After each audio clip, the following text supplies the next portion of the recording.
Hello friends, welcome to Vanmathi creations. இன்றைக்கி லஞ்சுக்கு ஒரு சைட் டிஷ் செய்ய போகிறேன். பரங்கிக்காய் வேர்க்கடலை மசாலா. இந்த பரங்கிக்காய் வேர்க்கடலை மசாலா செய்கிறதுக்கு என்னென்ன பொருள் தேவை அப்படிங்கிறத பார்த்துருவோம். முக்கியமாக பரங்கிக்காய். இந்த பரங்கிக்காய் நான் இப்போ கொஞ்சம் பெரிய பெரிய சைஸில் க்யூப் மாதிரி கட் பண்ணியிருக்கேன், தோல்லாம் எடுத்துட்டு. இந்த சைஸு இருந்தால் தான் வெந்து குழையாமல் இருக்கும். அதனால் நான் இப்படி எடுத்திருக்கேன். உங்களுக்கு ரொம்ப சின்ன சைஸில் கட் பண்ணணுன்னா நீங்கள் பண்ணிக்கோங்க. ஒரு வெங்காயம், ஒரு மீடியம் சைஸ் தக்காளி, 2 பச்சை மிளகா, கருவேப்பிலை. அப்புறம் இதுக்கு ஒரு மசாலா அரைக்க போகிறோம். அதுக்கு வேணுங்கிறது தேங்காயோடைய பின்னாடி இருக்கக்கூடிய இந்த கருப்பெல்லாம் எடுத்துட்டு நான் வச்சுருக்கேன். ஒரு அரை கப்பு, ஒரு 10-15 கீத்து இருக்குன்னு வச்சுக்கோங்களேன். இந்த சைஸில் தேங்காய் எடுத்து வச்சுருக்கேன். அப்புறம் வறுத்த வேர்க்கடலை, வறுத்து தோல் எடுத்த வேர்க்கடலை, சும்மா ஒரு கைப்பிடி அளவு வேர்க்கடலை. அப்புறம் இது கூட இன்னும் கொஞ்சம் மசாலா போட்டு அரைக்க போகிறேன். அதை அரைக்கும்போது என்னென்ன போடுறேன் அப்படிங்கிறத நான் சொல்கிறேன். வாங்க இப்போ மசாலா ஃபஸ்ட்டு அரைச்சிப்போமா. அரைச்சிக்கிட்டு அதுக்கப்புறம் நம்ம இதை தாளிக்கிற வேலையை பார்க்கலாம். இது பரங்கிக்காய் சொல்லுவாங்க, மஞ்சள் பூசணிக்காய் சொல்லுவாங்க, அரசாணிக்காய் சொல்லுவாங்க. நிறைய பேர் இருக்குது இந்த காய்க்கு, பாருங்கள். இப்போ இந்த மசாலா அரைக்கிறதுக்கு ஒரு மிக்ஸி எடுத்து வச்சுருக்கேன். தேங்காய் சின்ன சின்னதாக கட் பண்ணியிருக்கேன், பாருங்கள். ஒரு கைப்பிடி அளவுக்கு தேங்காய், ஒரு கைப்பிடி அளவு தோல் எடுத்த வேர்க்கடலை, கொஞ்சமாக கருவேப்பிலை, ஒரே ஒரு பச்சை மிளகா, அதை நான் கட் பண்ணி போட்டுக்கிறேன். ஒரு டீஸ்பூன் அளவு சோம்பு, 10 பல் பூண்டு எடுத்திருக்கேன். இது தோலோடையே போட்டு தண்ணியெலாம் ஊற்றாமல் கொஞ்சம் கொரன்னு நம்ம அரைச்சி எடுத்துகிட்டு வந்துக்க போகிறோம். நம்ம மசாலா அரைச்சிட்டு வந்தாச்சு. இந்த மாதிரி கொரப்பாக தான் இருக்கணும். இதை எடுத்து ஒரு ஓரம் வச்சுட்டு நம்ம இப்போ பரங்கிக்காய் தாளிக்க ஆரம்பிச்சிடலாம் வாங்க. இப்போது கேஸ் ஆன் பண்ணி ஒரு அடிகனமான கடாய் எடுத்து வச்சுருக்கேன். சூடாகட்டும் கடாய். 4 டேபிள் ஸ்பூன் எண்ணெய் ஊற்றிக்க போகிறேன். கடுகு 1 டீஸ்பூன், சோம்பு 1 டீஸ்பூன், உளுத்தம்பருப்பு 1 டீஸ்பூன். தாளிக்கிறதுக்கு இவ்வளோதான்.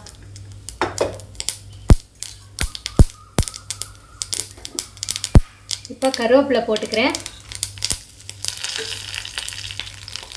நம்ம எடுத்து வச்சுருந்த பெரிய வெங்காயம் 1. வெங்காயத்தை போட்டு நல்லா வதக்கிக்கிறோம்.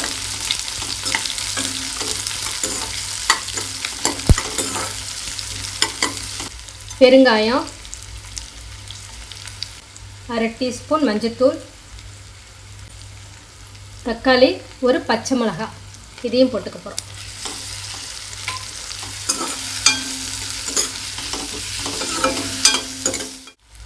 குழம்பு மிளகாப்பொடி 1 ஸ்பூன் போட்டுக்கிறேன். உங்கள் காரத்துக்கு ஏற்ற மாதிரி போட்டுக்கோங்க.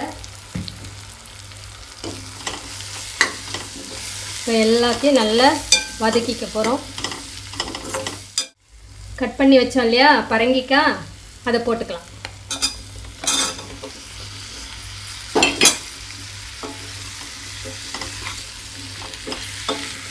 இந்த மசாலாவோட நல்லா மிக்ஸ் ஆகிற மாதிரி கலந்து விடுங்க.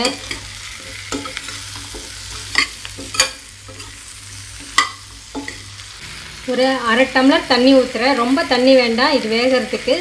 இந்த காய் சீக்கிரம் வெந்துடும். ரொம்ப தண்ணி ஊற்றினீங்கன்னா மசிஞ்சு போயிடும்.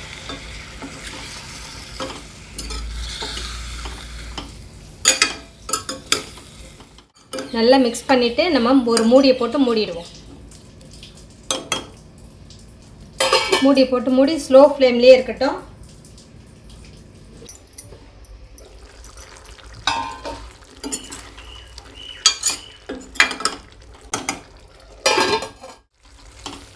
இப்போ காய் முக்கால்வாசி வெந்துருச்சு. நம்ம இப்போ தேங்காய் மசாலா போட்டுக்கலாம்.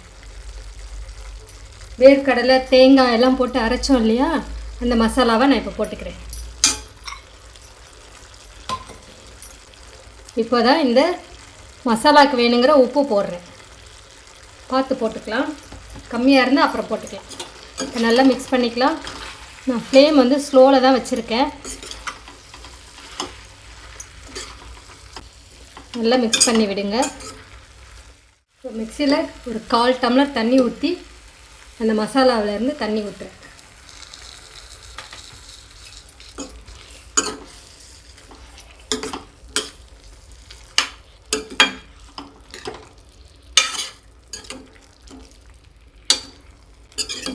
வேர்க்கடலை தேங்காய் கருவேப்பிலை எல்லாத்துடைய வாசனையும் நல்லா சூப்பராக வந்துட்டுருக்கு. இந்த மசாலா வந்து லஞ்சுக்கு ரொம்ப ரொம்ப நல்ல சைட் டிஷ்ஷு. எல்லா சாதத்துக்கும், சாம்பார் சாதம், ரச சாதம், நம்ம லஞ்ச் பாக்ஸுக்கு எல்லாத்துக்கும் இது வந்து நல்ல காம்பினேஷனாக இருக்கும். இந்த பரங்கிக்காய் மசாலா, வேர்க்கடலை மசாலா பாருங்கள், காய் வந்து முழுசாகவே தான் இருக்கும், மசியாமல். நல்லா வெந்திருக்கும், ஆனால் மசியாது. நம்ம சின்னதாக போட்டிருந்தோம்னா இது பீஸாக இல்லாமல் மசிஞ்சு இருக்கும். அதனால தான் நான் கொஞ்சம் பெரிய சைஸில் போட்டிருக்கேன். வேர்க்கடலை பரங்கிக்காய் மசாலா ரெடி ஆயிடுச்சு. பாருங்கள், சூப்பராக ரெடி ஆயிடுச்சு. கொஞ்சம் கொத்தமல்லி தூவி நம்ம பரிமாற வேண்டியது தான். பரங்கிக்காய் வேர்க்கடலை மசாலா சூப்பராக ரெடி ஆயிடுச்சு. ஒரு பவுலில் மாற்றி காமிக்கிறேன்.